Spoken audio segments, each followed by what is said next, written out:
The IRGC chief is hailing Iran's 6-month war effort as a step toward what he calls global Islamic rule. Ahmad Vahidi claims Iran's resistance has revived hope among the oppressed, a highly ideological declaration following Tehran's claimed victory over the US and Israel. Ahmad Vahidi claims Iran's armed forces brought the world's most heavily armed military to its knees. Vahidi is hailing Iran's war resistance, claiming it proves that Islam can rule the world. He credits Iranian military, police, Basij and intelligence forces for what he describes as an unprecedented 6 months of jihad. After 6 months of war, the IRGC chief is saluting Iran's forces for standing up to the US and Israel under what he calls extremely difficult combat conditions. Vahidi says Iran's forces, under Ayatollah Mojtaba Khamenei's command, have opened a new era for what Tehran calls the oppressed of the world.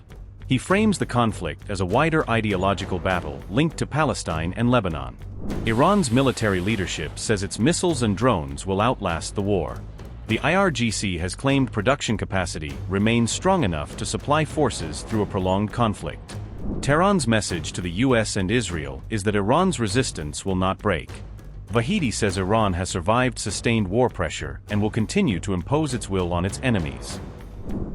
Ahmad Vahidi said, and I quote, "Brave and honorable warriors of Islamic Iran, the zealous guards, the brave soldiers, the hard-working policemen, the Basijians and the noble tribesmen, and the unknown soldiers of Imam Zaman, the pen and the tongue are unable to express the dignity and appreciation of your brilliant efforts. That God himself has given virtue to the fighters of Islam over others and revealed his love in this way in the Quran, saying, Allah loves those who fight, they fight in the path of peace, they are the foundation of the foundation.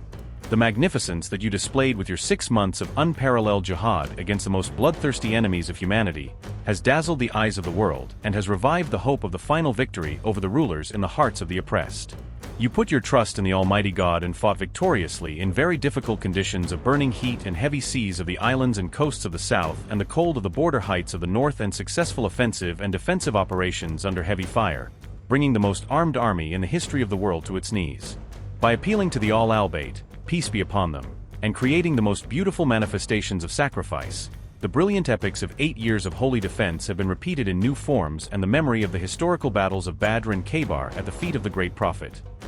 You who, with the innovative management of the battle scene under the wise command of Hazrat Ayatollah Sayyid Mojtaba Khamenei, opened the gates of uprising to the oppressed of the world by the grace of God, and, by imposing your will on the enemy, you proved that you can rule Islam over the world. Thanks to God's blessings to the nation that did not empty the stage even for a single day, and with the prayers of His Highness Wali Asr, may God bless him and grant him peace, the world will be more ready than ever for the sunrise of the great state of the province by ending the pains and sufferings of the oppressed and resistant people of the region, especially Palestine and Lebanon. Seizing the opportunity, I congratulate you and the selfless families who raised such lions in their laps and sent them to the field on the arrival of the holy month of Rabi al-Mawlid." Unquote. Meanwhile, Trump says he may soon declare the Strait of Hormuz a U.S. territory, an extraordinary claim over a waterway shared by Iran and Oman. A White House official later said Trump was joking, but Tehran has sharply rejected any American claim to control the strait. And I had, before I started that, I had to make a journey. I said to my guys, I said to Howard, Scott, Marco, they're all fantastic. What a great group we have. But I said, fellas, we had just had the best month anyone's ever had as president. The numbers had just come out. I just got back. I was in Iowa helping some people, and I was in office, and we're looking at the pump, and it's $1.95 a gallon, and another one was $1.85. I said $1.85 a gallon, and I meet them the following day. I said, I have bad news for you guys. We have to make a little journey to the Middle East because we have to put out a potential disaster, a potential very big fire like you've never seen. We can't let Iran keep going. They would have had a nuclear. If we didn't hit the B-2 bombers, if we didn't hit them, you would have had a nuclear weapon, and it would have been a very sad day for this country and for the entire world. So I said, we're going to have to put out the fire in the Middle East, and we've done that. They're never going to have a nuclear weapon. We have loaded up. So I just say this. So for you to pay a tiny little bit more for your gasoline, just remember, you're doing it so that a very evil country cannot have, a country really, it's the number one state sponsor of terror in the world. We don't want to have them have a nuclear weapon. So remember that when you have to pay a little bit more, you're at $4. It's okay. I mean, it's I'll never apologize. I did the right thing. But you could, if you didn't have, you'd be at, I had it down to below $2 in many states, but in California you can't include because they keep taxing. You lower the oil price and they end up taxing you more than what you lower it. But you just have to remember that what we're doing is a great service for the world, not only for ourselves, for the world, and we're really doing a great job. Our military is unbelievable. The blockade is unstoppable. It's a wall of steel. The blockade is a wall of steel.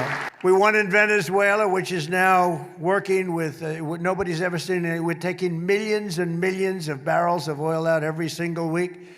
And we're likewise winning big with the Islamic Republic of Iran. Nobody has any idea how successful we are. They don't want to write it, but they know. You know who knows how well we're doing? Iran. Think of it. They have no Navy. It's totally gone. 159 ships. They had a total of 159 ships. 159 ships are right now at the bottom of the sea. They had 212 very nice airplanes, some bought from the United States brilliantly through Obama. Barack Hussein Obama. Have you heard of him? Barack Hussein Obama. And every one of their airplanes is shot down. It's gone.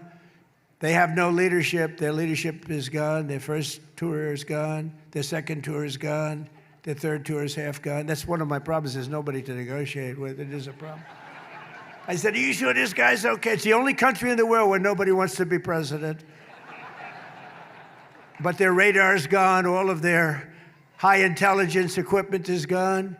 Their manufacturing of missiles is 82%. They still have missiles, but not a lot. They still have drones, but just a fraction of what they had. But their manufacturing is largely gone. And I read an article in one of the fake newspapers the other day. Iran is in very good position. They have 350% inflation. Their currency is valueless. I read today where their currency is of no value. And the New York Times said, Iran is doing quite well in the war. These guys, fake news, it's just fake news. There's nothing you can do about it. They're sick. They're just as sick as their partners, the Democrats. In just 18 months, we've turned this country completely around. Our border is secure. Our jobs are up. Inflation is way down. Investment is pouring in. Factories are opening. Our military is more powerful than it has ever been. And America is back, and our greatest victories are still to come. Our greatest victories are yet to come.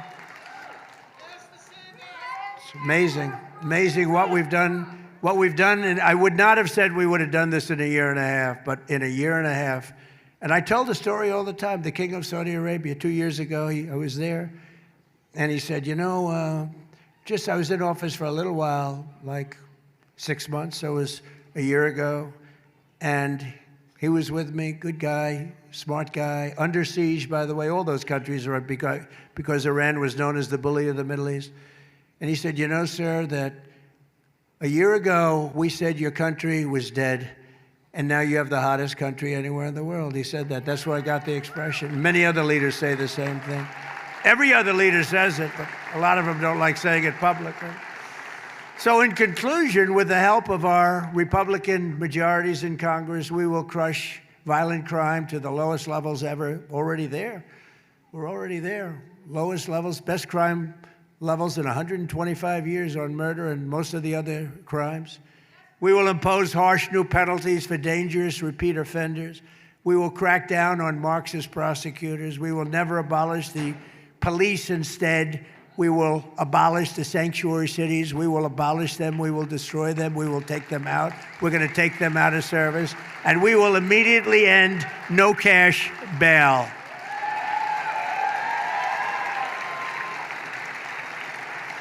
We will pass the great health care plan to stop all payments to big insurance companies. You have to understand, the insurance companies are totally controlled, 100%.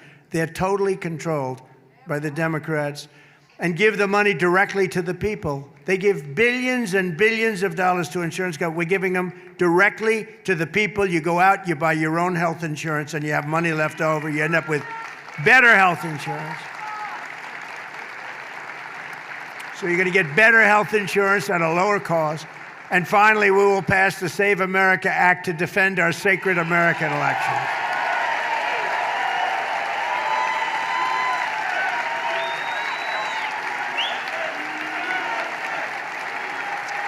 Because all voters must have photo ID, and all voters must provide proof of citizenship.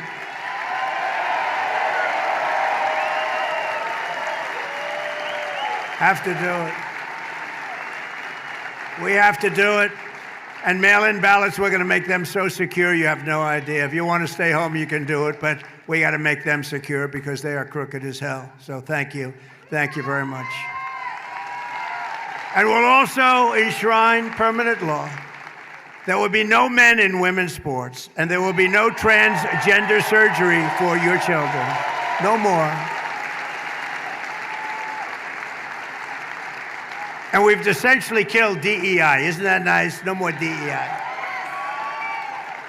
I don't see the people behind me big on DEI. Were you big on DEI, anybody?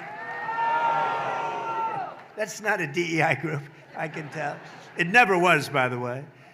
So, ladies and gentlemen of Nassau County, the golden age of America is upon us. It's the golden age. We've never had anything like it.